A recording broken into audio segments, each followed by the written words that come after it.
Hello guys, இந்த வீடியோவில் நம்ம ஷேர் மார்க்கெட்டோட பேசிக்ஸ் தான் பார்க்க போகிறோம். ஷேர் மார்க்கெட்டை பற்றி உங்களுக்கு எந்த நாலேஜும் இல்லைனா இந்த வீடியோவை ஃபுல்லாக பாருங்கள். இந்த வீடியோ உங்களுக்கு ரொம்ப யூஸ்ஃபுல்லாக இருக்கும். வீடியோக்குள்ளே போகிறதுக்கு முன்னாடி நீங்கள் இன்னும் நம்ம ஸ்டாக் புக் சேனலை சப்ஸ்கிரைப் பண்ணலன்னா சப்ஸ்கிரைப் பண்ணிக்கோங்க. ஷேர் மார்க்கெட்டில் பார்த்தீங்கன்னா 2 எக்ஸ்சேஞ்ச் இருக்குது. அது என்னென்னு பார்க்கலாம். ஃபர்ஸ்ட் எக்ஸ்சேஞ்ச் பார்த்திங்க அப்படின்னா என்எஸ்சி, செகண்ட் வந்து பார்த்திங்கன்னா பிஎஸ்சி.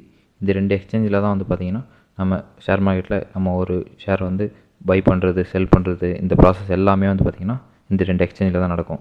என்எஸ்சி அப்படின்னா நேஷ்னல் ஸ்டாக் எக்ஸ்சேஞ்ச், பிஎஸ்சி அப்படின்னா பாம்பே ஸ்டாக் எக்ஸ்சேஞ்ச். இதுதான் இதுக்கான meaning. Next NSE and BSE difference பார்த்தோம் அப்படின்னா என்எஸ்சியில் 1700+ கம்பெனி வந்து லிஸ்டட் அண்ட் ரெஜிஸ்டர்ட் ஆகிருக்கு. இதே பிஎஸ்சியில் பார்த்தோம் அப்படின்னா 5400+ கம்பெனி வந்து லிஸ்டட் அண்ட் ரெஜிஸ்டர்ட் ஆகிருக்கு. இது 2 என்எஸ்சி அண்டு பிஎஸ்சிலையும் இண்டெக்ஸ் அப்படின்னு சொல்லிட்டு ஒரு விஷயம் இருக்குது. அது என்னென்னு பார்க்கலாம். ஃபஸ்ட் என்எஸ்சியில் நிஃப்டி 50 இண்டெக்ஸ்னு சொல்லுவாங்க. இந்த இண்டெக்ஸ் எதுக்குன்னா, இப்போது என்எஸ்சியில் 1700+ கம்பெனி வந்து இருக்குது. இதில் எல்லா கம்பெனியும் வாட்ச் பண்ண முடியாதுன்றதுனால என்ன பண்ணுறாங்க அப்படின்னா, எல்லா கேட்டகரியிலையும் சிறந்த கம்பெனியோட ஸ்டாக்கை வந்து ஒன்று ஆட் பண்ணி வச்சுக்கிறாங்க. என்எஸ்சியில் IT industry, pharma industry, bank industry, motor industry, இந்த மாதிரி எல்லா இண்டஸ்ட்ரியிலையும் சிறந்த 50 கம்பெனிகளை சேர்த்து நிஃப்டி என்ற பேரில் வந்து வச்சுருக்காங்க.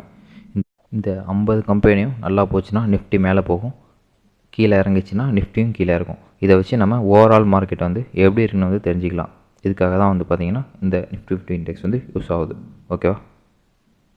நெக்ஸ்ட்டு அடுத்த இண்டெக்ஸ் பார்த்தோன்னா பிஎஸ்சி. பிஎஸ்சி இண்டெக்ஸை சென்செக்ஸ்னு சொல்லுவாங்க.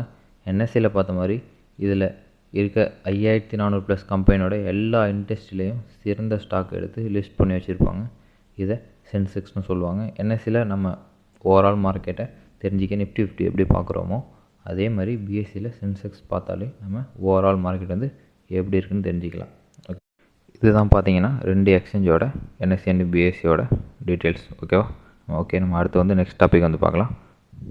நெக்ஸ்ட்டு ட்ரேடிங்கோட பேசிக்ஸ் கான்செப்ட் தான் வந்து பார்க்க போகிறோம். ட்ரேடிங்கில் வந்து பார்த்திங்கன்னா டிஃப்ரெண்ட் டைப்ஸ் ஆஃப் ட்ரேடிங் வந்து இருக்குது. இது எத்தனை அப்படின்னா ஒரு 3 டைப்ஸ் ஆஃப் ட்ரேடிங் வந்து இருக்குது. ஓகேவா. இதை வந்து நம்ம டீட்டெயிலாக வந்து பார்க்கலாம். ஃபஸ்ட்டு வந்து பார்த்திங்க அப்படின்னா இன்ட்ராடே, தென் செகண்ட் வந்து பார்த்திங்கன்னா ஸ்விங், தேர்டு வந்து பார்த்திங்கன்னா இன்வெஸ்ட்மெண்ட். இதுதான் ட்ரேடிங்கோட டைப். ஃபஸ்ட்டு வந்து இன்ட்ராடே பார்த்தோம் அப்படின்னா காலையில் 9:15 ஈவினிங் 3:30 இதுதான் வந்து பார்த்திங்கன்னா மார்க்கெட் வந்து ஓப்பன் ஹவர்ஸ். இந்த டைமிங்கில் மார்க்கெட் வந்து ஓப்பனில் இருக்கும். இந்த டைமிங்குள்ளே நம்ம ஒரு ஸ்டாக்கை வந்து பை பண்ணி செல் பண்ணோம் அப்படின்னா இதுதான் வந்து பார்த்திங்க அப்படின்னா இன்ட்ராடே. இன்னும் சிம்பிளாக சொல்லணும்னா இன்றைக்கி நம்ம ஒரு ஸ்டாக் வாங்கி இன்றைக்கி விற்கிறோம். ஓகேவா. இதுதான் வந்து பார்த்திங்கன்னா இன்ட்ராடே வந்து கான்செப்ட். இன்ட்ராடே பற்றி இன்னும் டீட்டெயிலாக அடுத்தடுத்த வீடியோவில் வந்து நம்ம பார்க்கலாம். நெக்ஸ்ட்டு செகண்ட் பார்த்திங்கன்னா ஸ்விங். ஸ்விங் அப்படின்னா ஹோல்டிங் மோர் தென் 1 டே. இன்றைக்கி ஒரு ஸ்டாக் வந்து நம்ம பை பண்ணி அதை இன்றைக்கி செல் பண்ணாமல் நாளைக்கோ நாளன்னைக்கோ செல் பண்ணோம் அப்படின்னா அதுதான் வந்து பார்த்திங்கன்னா ஸ்விங். 1 டேக்கு மேலே நம்ம வந்து ஹோல்ட் பண்ணிடணும். ஓகேவா. இதுதான் வந்து பார்த்திங்கன்னா ஸ்விங் ட்ரேடிங்கோட கான்செப்ட். அடுத்தடுத்த வீடியோவில் வந்து ஸ்விங் ட்ரேடிங் பற்றி இன்னும் டீட்டெயிலாக வந்து பார்க்கலாம். ஓகேவா. இதுதான் வந்து பேசிக் கான்செப்ட். நெக்ஸ்ட் இன்வெஸ்ட்மெண்ட் பார்த்தோம் அப்படின்னா ஷார்ட் டேர்ம், லாங் டேர்ம்னு 2 டைப் இருக்குது. ஷார்ட் டேர்ம் அப்படின்னா இப்போது ஒரு ஸ்டாக் வந்து நம்ம பை பண்ணி ஒரு 3 to 5 இயர்ஸில் செல் பண்ணோம் அப்படின்னா இது வந்து ஷார்ட் டேர்ம் இன்வெஸ்ட்மெண்ட். இதே லாங் டேர்ம் அப்படின்னா ஒரு 10 to 15 இயர்ஸ்க்கு அப்புறம் செல் பண்ணோம் அப்படின்னா இது வந்து லாங் டேர்ம் இன்வெஸ்ட்மெண்ட். இதுதான் வந்து பார்த்திங்க அப்படின்னா இன்வெஸ்ட்மெண்ட்டோட பேசிக் கான்செப்ட். ஓகேவா. இந்த வீடியோவில் பார்த்தீங்கன்னா நான் பேசிக் கான்செப்ட் மட்டும் தான் சொல்லியிருக்கேன். அடுத்தடுத்த வீடியோவில் வந்து நம்ம வந்து எப்படி வந்து ஒரு ட்ரேட் வந்து பண்ணுறது அப்படின்னு இன்னும் டீட்டெயிலாக வந்து பார்க்கலாம். ஓகேவா. தேங்க்யூ.